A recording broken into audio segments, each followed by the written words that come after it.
ये था सीबू भैया, लगता है हमारी तरह मुनिया को भी ठंड लग रही है। उसने भी स्वेटर नहीं पहना है ना। तभी 7 साल का शिब्बू अपनी दूध मुही बहन को रोता देखकर उसे बाहर आंगन में ले आता है, जहाँ गरीब सुधा कपकपाते हुए गोबर से उपले पात रही होती है।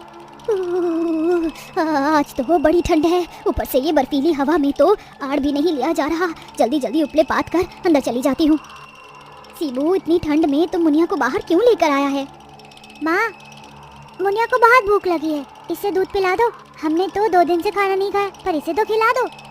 दरअसल पिछले 2 दिनों से सुधा के गरीब परिवार में चूल्हा नहीं जला था, जिसकी जड़ थी बढ़ती ठंड। ये कहानी है गोपी की, जो मजदूरी करके बड़ी मुश्किल से अपना परिवार पाल रहा था।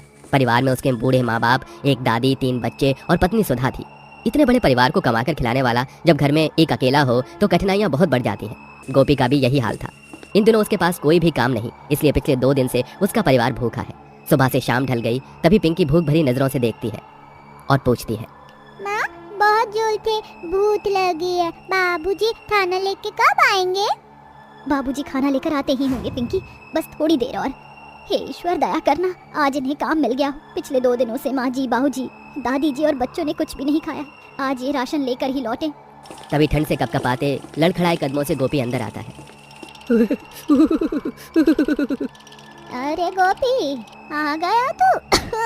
बेटा, मेरी दवाई लाया है क्या? नहीं दादी माँ, आज भी कोई काम नहीं मिला। पूरी सड़क पर ठंड से धुंध छाई हुई है। काम के लिए तो मारा मारी है। कहाँ तो बाकी के दिनों में सड़क पर खड़े 100 मजदूरों को भी काम मिल जाता है, पर आजकल तो बड़ी बड़ी गाड़ी वाले बाबूजी आते हैं और बस 1 से 2 मजदूरों को ही बिठा कर ले जाते हैं। तुम सबका भूखा चेहरा मुझसे देखा नहीं जाता। क्या करूँ, कुछ भी समझ नहीं आ रहा। इतना लाचार हो गया हूँ मैं कि अपने परिवार को कमा कर भी नहीं खिला पा रहा।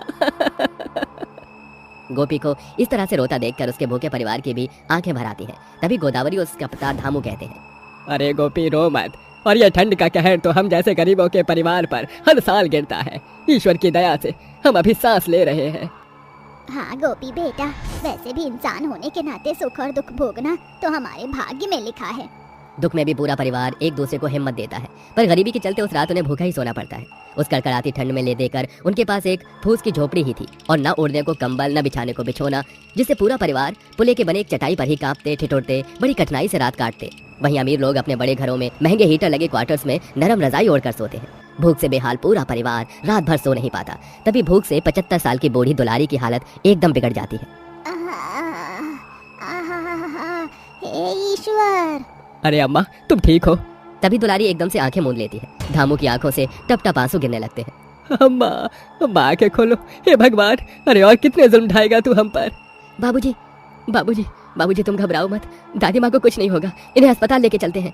दोनों दुलारी को बोरा ओढ़ा देते हैं, जिसके बाद गोपी उसे पीठ पर लादकर चल पड़ता है। ठंड इतनी थी कि पूरी सड़क धुंध से घिरी हुई थी। बहती ठंडी बर्फीली हवा रूह को कपा रही थी। ठंड ने इंसान तो इंसान, जानवरों का भी बुरा हाल कर दिया था। थोड़ी देर में अस्पताल आ जाता है। जैसे वो अस्पताल में पहुंचते हैं, हर इंसान महंगे स्वेटर जैकेट पहने होते हैं। डॉक्टर साहब देखिए ना, मेरी दादी को क्या हो गया है?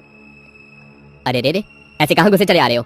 देखो, अभी पहले ही पूरा अस्पताल बतेरे मरीजों से भरा हुआ है। आओ, कल सुबह आना। अरे डॉक्टर साहब, बाबू, यहाँ मेरी माँ की जान जा रही है और तुम कहते हो कल सुबह आना। अरे क्या गरीबों की जान की कोई कीमत नहीं, बोलो? कभी वो निर्दयी भगवान रुलाता है तो कभी भूख रुलाती है, और कभी तुम जैसे बड़े बड़े लोग।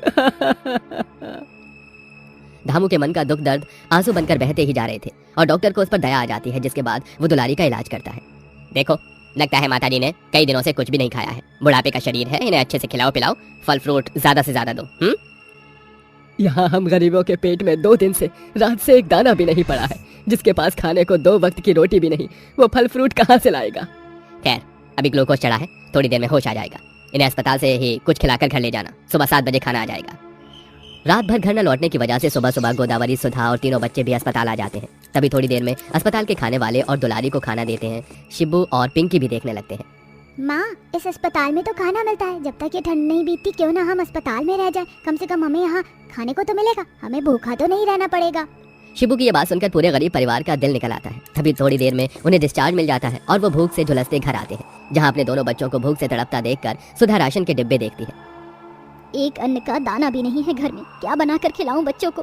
तभी सुधा चूल्हे के पास एक थैली में चोकर रखा देखती है। एक काम करती हूँ, अभी के लिए इस चोकर से ही रोटी बना करके खिला देती हूँ।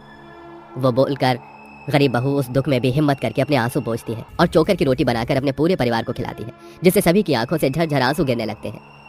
आज कितने दिनों बाद हम गरीबों के घर का चूल्हा जला है। माँ आधी लोटी और दे दो, मेरा पेट नहीं भरा। हाँ ये ले पिंकी। माँ जी बाबूजी एक एक रोटी आप दोनों भी ले लीजिए। जानती हूँ ये चोकर की रोटियाँ आटे की रोटी जैसे मिठास से नहीं भरी होंगी। अरे बहू, भूख में तो रूखा सूखा भी अमृत होता है। ईश्वर ने आज हमें रोटी दी, वही बड़ी बात है। आज का दिन तो जैसे तैसे कट गया, मगर मुझे जल्दी ही कुछ करना होगा। अपने परिवार का लगातार भूखे रहने के कारण कमजोर होता शरीर देखकर गोपी को बड़ी चिंता होने लगती है और वो अगले दिन एक नई आस के साथ काम ढूंढने जाता है। उस दिन रोज के मुताबिक ज्यादा ठंड थी। गोपी के शरीर पर एक फटे जामे के सिवा कुछ भी गर्म कपड़ा नहीं था, जिसमें उसे बड़ी ठंड लगती है। आज तो ऐसा लग रहा है जैसे आसमान से आफत बरस रही है। बस कर ईश्वर, अब ये दुख और सहा नहीं जाता। तभी सड़क पर चल रहे सभी लोग, अमीर लोग जैकेट और महंगे स्वेटर में खा पी रहे होते हैं। ये ठंड का मौसम तो बस इन्हीं अमीरजादों के लिए सुहाना है, जिनकी जेब भरी है। हम जैसे गरीब की खातिर तो इस ठंड में 2 वक्त की रोटी कमाना भी दूभर हो जाता है। तभी कुछ दूर आगे जाने पर वो देखता है कि सड़क पर सीवर का काम चल रहा था। सूट बूट पहना, मफलर लपेटे एक आदमी बड़ी ही खिसियाहट के साथ फोन पर बात कर रहा होता है। क्या प्रमोद ने कहीं और काम पकड़ लिया? तो अब ये सीवर का काम कौन करेगा? तभी गोपी आगे आकर कहता है, मैं करूंगा साहब। क्या तुम ये कर सकते हो? एक बार फिर सोच लो, इस सीवर के अंदर उतरना पड़ेगा। एक बार फिर सोच लो, इतनी कड़ाके की ठंड में तुम कर पाओगे, वो भी इस गंदगी में? तभी डबडबाई आंखों के साथ गोपी रुहा से शब्द से कहता है, ये पापी पेट सब कुछ कर देता है साहब। अपने गरीब परिवार और बच्चों का मुंह देखकर गोपी उस सीवर की सफाई का काम करता है, जिसके बदले उसे 1000 रुपए मिलते हैं, जिसे हाथ में लेकर वो खुश हो जाता है और राशन पानी लेकर घर आता है। ये लो सुधा, मैं राशन पानी ले आया हूँ, जल्दी से सभी के लिए खाना बना दो। जी अभी बनाती हूँ। सुधा जल्दी से राशन पानी ले जाकर खाना बनाकर सभी को परोसती है। माँ जी बाबूजी खाना बन गया है। माँ जल्दी से मुझे खाना दे दो, बहुत भूख लगी है। आज तो मैं पूरी 2 प्लेट दाल भात खाऊंगी और मैं अभी पेट भर कर खाऊंगा। हाँ मेरे बच्चों, आज तुम दोनों पेट भर कर खाना। बहू हमारे साथ तू भी खाना आकर खा लेना, ताकि तुझे भी दूध उतर सके और उस मासूम बच्ची को भी उसका आहार मिल सके।